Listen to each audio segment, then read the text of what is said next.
Bismillahirrahmanirrahim. Assalamualaikum warahmatullahi ta'ala barakatuh. Alhamdulillah Rabbil Alamin. Wassalatu wassalamu ala syarafil anbiya wal mursalin wa ala alihi wa sahbihi ajma'in.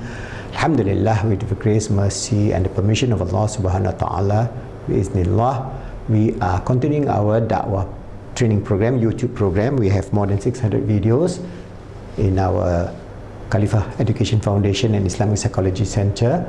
We are covering Islamic motivation, coaching, mentoring, counseling, so that we transform the Ummah in the 21st century to be a proactive, strong, peaceful, wonderful Ummah that can lead humanity towards Allah subhanahu wa ta'ala with His permission. So we have given you some idea about what you call the Fita and Tifa cycle at the higher and lower level of human existence.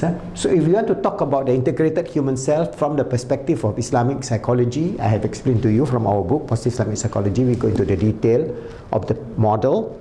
Alright, very important, the model and the whole framework based on Al-Ghazali framework. So we have Imam Ghazali explaining about the nature of the Ruh, the Qalb, the Akal and the Jasad, and nature of the Nafs, and how the input from Islamic psychology. This is our model, post-Islamic psychology model of the nature of human psyche, human psychology. So we have our perception and how is it being influenced by the physical environment, social, intra and intersocial environment, and our inner speech given by Allah subhanahu wa ta'ala as a creature of free will, given free will, and a creature that can relate to do things or not to do things, as well as to be able to direct their self, natural, holistic self towards a direction. So the integrated self you're talking about within Islam would be then how they integrate the FET cycle and the TF cycle. That means in our process of thinking, in our process of living, in our process of healing, in our process of overcoming trauma, anxiety, depression and all other psychological challenges, as well as a positive aspect of joy, happiness, fulfillment, love, mercy, compassion. All those are integrated into the nature of the human self. So if we want to talk about the human self, in Islam we have this integrated model. As I mentioned to you, if we are just living on the peripheral of the TEF cycle, we are working only on our thoughts, emotions and feelings at the lower level, and this lower level is driven by Nafsul Ammara and Nafsul Shahwaniyah and Haywaniyah. This is the whole 300 years of atheism, materialism that leads to this current human civilization that is destroying ourselves. So as I mentioned earlier, with climate disaster, we maybe have 50 years or 100 years. If you don't do anything, we don't change the way we frame our thinking from just greedy, consume, destroy, then we are working on the plane of just our nafs of Amara and the nafs of Shahwaniyah and Haywaniyah. But if we want to transcend that, we must, as a human being, understand the nature of the holistic integrated self. So what is the holistic integrated self? The holistic integrated self will have the whole four rims, and the self is this nafs, must integrate with the higher Ruh, the higher heart, the Qalb, the higher mind or Akal, and link with this influence the Jasad, the physical body, the TF cycle, to be then integrated at a higher level of integration. It is a bit difficult to understand, but it is very simple if you understand that we have four domains of existence, and each of these domain existence will then influence the physical existence. So I've mentioned to you this TF cycle, the EF cycle, FET cycle can control and bring down the TF cycle to move up.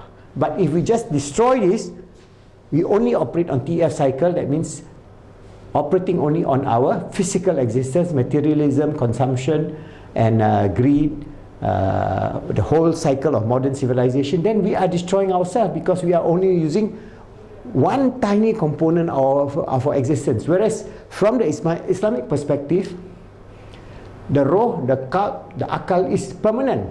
This is beyond space, beyond time. This is the innate nature of our human existence. The innate nature of being a human being is you are driven by your spirit force or your soul force, your heart force and your mind force. So these forces can influence the physical body, because the body is also a force. All right, so it is integrated. So if we can bring this together, then this will be holistic. The whole framework of existence will be holistic. So if we talk about the integrated self, this is very detailed in our book, Post-Islamic Psychology, a transcendent model to achieve peace, happiness and success in the 21st century. This is the framework for psychology, because if your psychology says, okay, we only have the body only, then, as I mentioned, we are only using maybe 1% of our true potential. Our true potential for love. Love of ourselves, of our family, love of God, love of humanity. There's only, if you use your physical body, then you are driven only by the aspect of survival of the fittest. This is where Darwinianism is playing a role. So Darwinian theory of existence is basically you just use your thoughts, emotion and feelings to drive towards your own survival. So your survival then would be a dog-eat-dog world. That means your survival is you don't care. Whoever you kill or you murder, you destroy the earth, whatever, that doesn't matter, because that is Darwinism. Because it is the atheistic philosophy where physicalism and materialism at the lower rim of passion and lower desire. So you have a choice. We have a choice. As Muslims, this was a fundamental idea of our existence. When Allah tells us that He created us as His servant and His Khalifa, our existence is different from the existence of the cat, the cows, the monkeys, and all the other animals, the other creatures. They do not have free will. We have free will, the free will to act on our impulse of passion, all right? Our amara, our shahwaniya, our haywaniya, we can do that. When we follow that impulse of passion will be self-destructive. That doesn't reflect the nature of being a human being. But if we use our higher level of thinking, that means from the realm of our rokab and akal, we use our FET, we have our feelings first. Then we have our thoughts and our emotions. These feelings come from the lower realm of the inspiration, from the realm of Allah, from the realm of the angel, from the realm of the spiritual world, because we have our spiritual reality. So integrating that into our life, we have a taste of the joy, the happiness, the fulfillment, the love, and the grace, the mercy, and the rahmah from Allah subhanahu wa ta'ala. So we are not just waiting here, not just like we say, okay, in the physical world we have rain. The symbol of rain is revelation. The symbol of rain is hidayah. In Islam we have symbol. So for example, if Allah sends the rain to the earth, that rain, Allah tells us that He sent the rain and then He revived back the earth that is dead.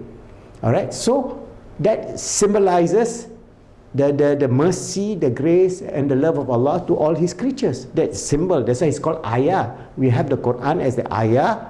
We also have nature as the ayah. So we reflect over nature, so it symbolizes the higher level of thinking. But if we see nature, oh, this is just, we just rape nature. For example, okay, we have, lots of fishes in the sea.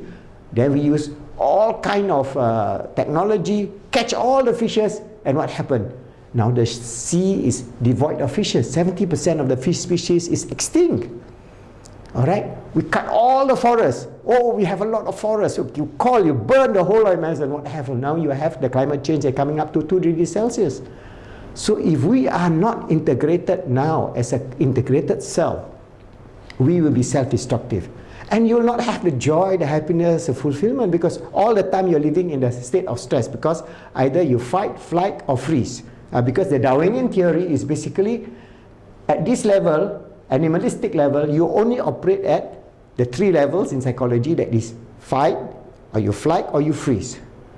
But at the higher level, we have higher level of thinking where the nature of this barakah, the nature of the infusion of the grace, the mercy and the love of Allah bring us to a higher level, and our integrated self then bring us the fullness of our life as a sincere servant, as Khalifa on this earth, having the love of Allah and loving Allah, and having the love of our family, our society, having the love of all the creatures of Allah, because the birds, the bees and all that are always doing their zikr. So if we integrate with them, we have connection with them, then we are becoming an integrated self at a higher level that was ordained by Allah subhanahu wa ta'ala for us to live in that kind of life, not the lower kind of life.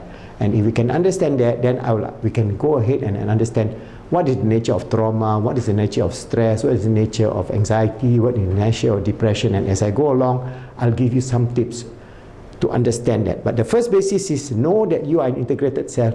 You have a higher realm of existence, you have a higher purpose and meaning in life, and using that, you then exercise your free will to achieve the fullness of life, being the servant of Allah, His Khalifah on this earth, always striving to make ourselves good, helping others to be good, and making the world good, inshallah.